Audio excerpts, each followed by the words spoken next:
Saya mengenal Pak Frans Lepuraya itu puluhan tahun yang lalu. Sudah sangat lama. Pada saat dia membawa sebuah organisasi yang namanya GMNI, Gerakan Mahasiswa Nasional Indonesia. Saya perlu jelaskan barang ini, karena banyak yang belum terlalu tahu GMNI ini apa, barang apa ini. Gerakan Mahasiswa Nasional Indonesia. Di zaman itu, kekuasaan Pak Harto masih sangat kuat, dan GMNI dianggap menyebarkan ajaran Soekarno.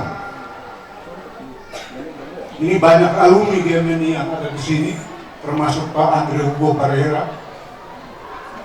Nah, waktu itu kami dikejar-kejar di Kupang. Tahu tuh waktu itu. Nah, pokoknya yang berbeda dikejar-kejar. Saya dan beliau ini selalu dikejar-kejar. Tapi untung kami memiliki seorang kakak yang namanya kakak Bebe. Dia intel polisi. Dia suka membocorkan rahasia. Kamu hati-hati. Nah. Kakak Bebe ini ganas. Gitu. Tapi saya tahu bagaimana meluluhkan hati kakak Bebe. Nah, kalau sekiranya tidak ada rokok, saya pura-pura baik, terus kakak Bebe beli rokok. Gitu. Dan kami ini setengah mati, kami dua.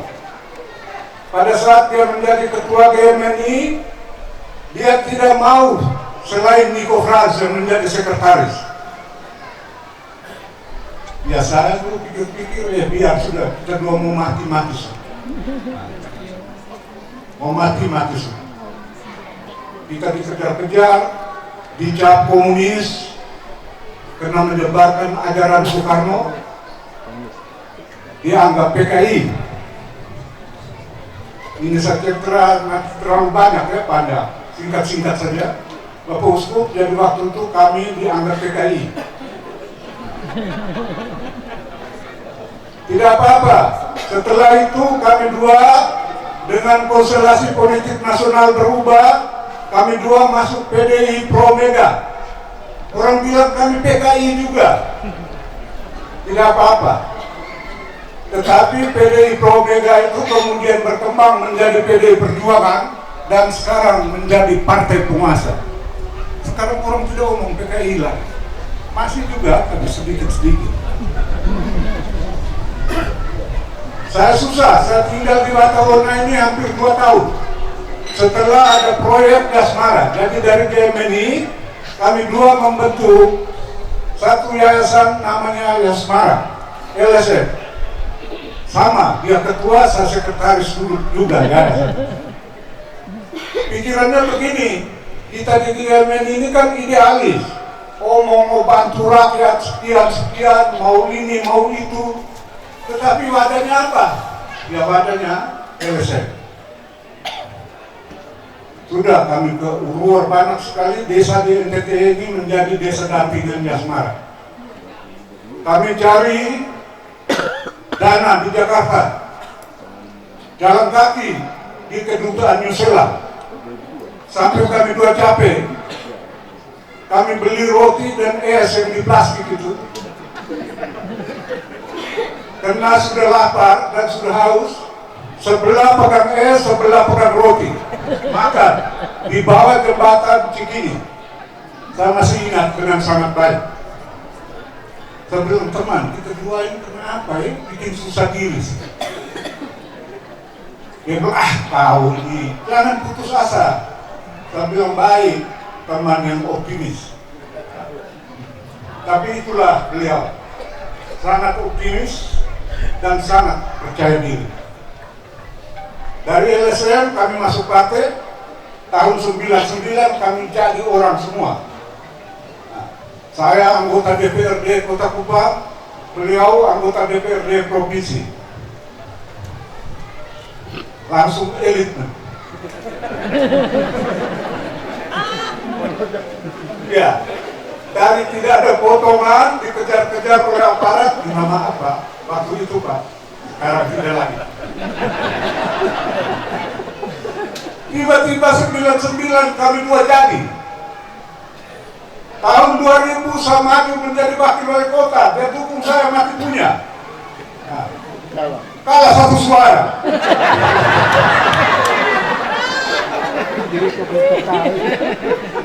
Kalah satu suara, terus dia hibur saya, teman.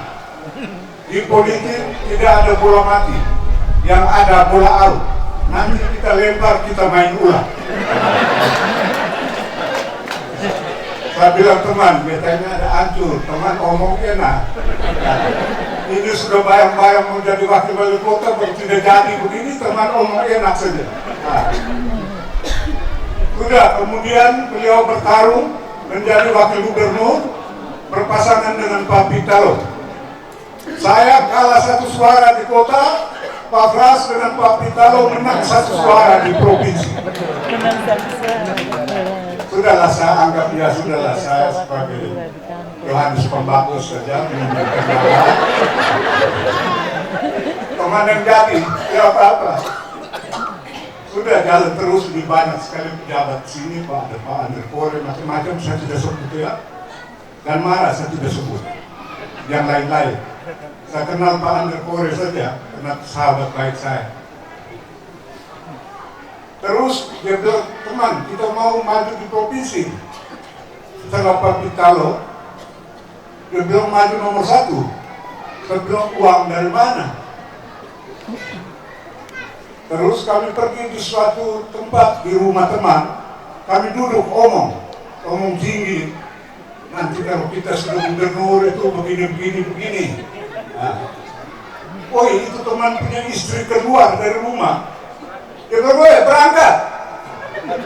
Kali berasa tidak bisa ngomong gubernur.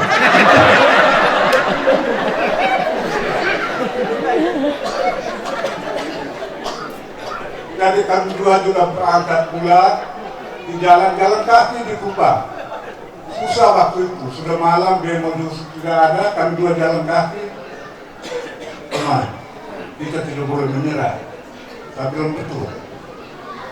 Tiba-tiba Pak Fras ini potong-potong saja ya, biar cepat. Setelah itu Pak Fras jadi gubernur. Ini ibu yang usir kami ini waktu pelantikan di rumah Wekoi. Pak Fras ke sini, saya selang 1 orang lagi baru saya. Dia datang jabat tangan. Ini ibu yang usir kami.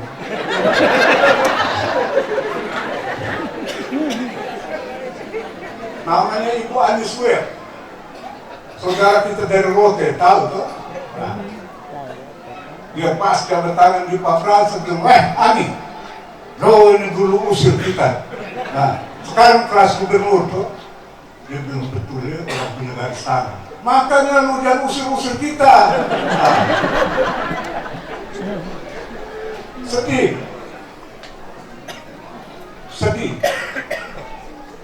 Terus tiba-tiba, dulu yang orang bilang kami PKI ini mau masuk menjadi ikut pilkada lewat partai. Saya sekretaris DPC di kota. Saya tidak mau tanda tangan di KPU.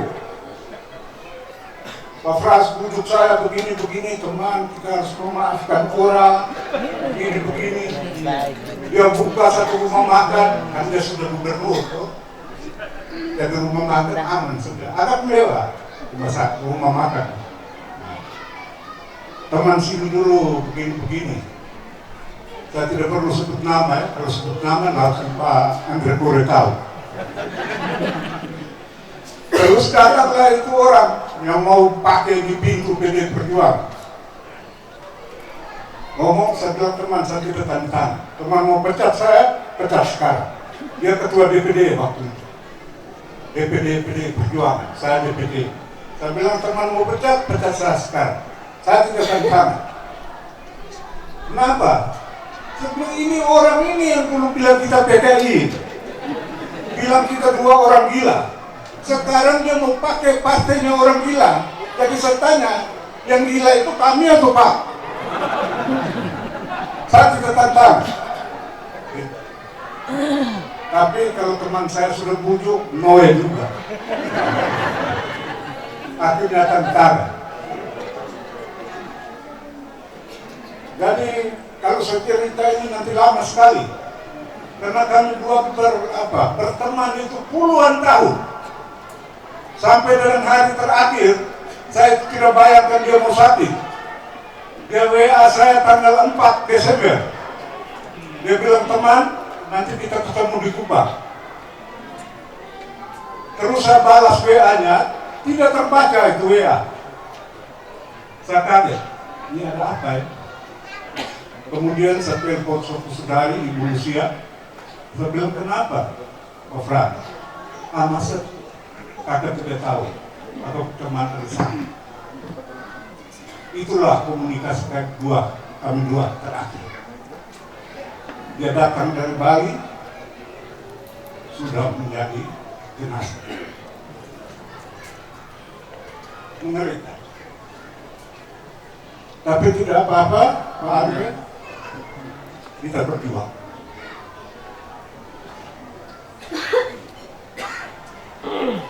Kader-kader dengan dukungan rakyat, kita yakin apa yang kita cita-citakan mesti kita jalani.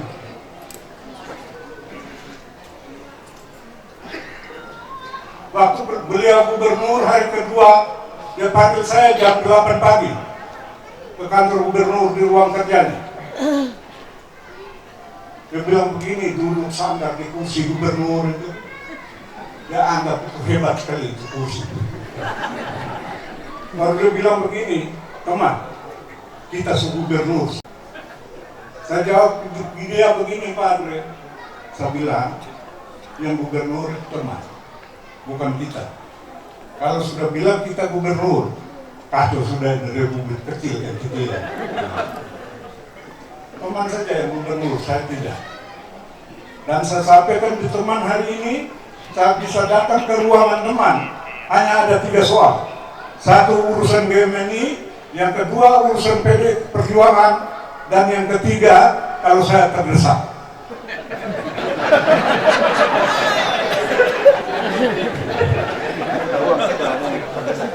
Terus dia tanya begini, teman, coba kau jelaskan yang ketiga. Sambil tidak perlu dijelaskan. Dan saya gunakan itu betul-betul. Kalau saya terdesak, kalau saya masuk ke situ, ke sekretaris namanya Ratna, saya bilang, Ratna, ada tamu di dalam. Tidak ada. Saya buka pintu, saya masuk. Dia bilang begini, kau itu tahu aturan sedikit. Saya ini gubernur. Gubernur apa? Kita ada susah begini, gubernur. Ketahuan. Kan sudah ketahuan tuh. Paling datang meminta uang. Ya kalau saya minta uang itu artinya Sekda, Wahan Derbore, aku jadi korban. Saya tidak terlalu bertobat, tapi itulah hasil saya. Saya mengenal dia, orangnya tulus, tidak neko-neko.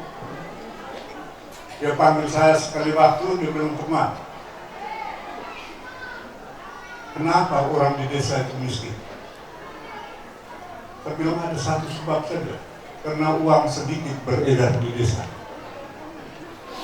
Terus saya bilang gelontorkan uang ke desa. Berapa? 500 juta. Setelah bicara di internal pemerintah ternyata tidak bisa. Hanya bisa 250 juta. Itu pembicaraan sederhana begitu jadi program. Maka itu saya perlu sampai ke terakhir ini, kalau mau berteman jangan bikin susah teman. Kalau saya begitu, saya tidak akan pernah bikin susah teman saya. Dan dia tahu tadi saya datang pertama, saya sudah pergi ke Bubur, saya bilang, teman, dengan keterbatasan temanmu ini, apa yang kita rencanakan akan kita teruskan. Saya akan ajak banyak sekali kader PDI Perjuangan. Pak Andre, tugas sejarah kita. Terima kasih banyak. Selamat malam. Masih di penjara.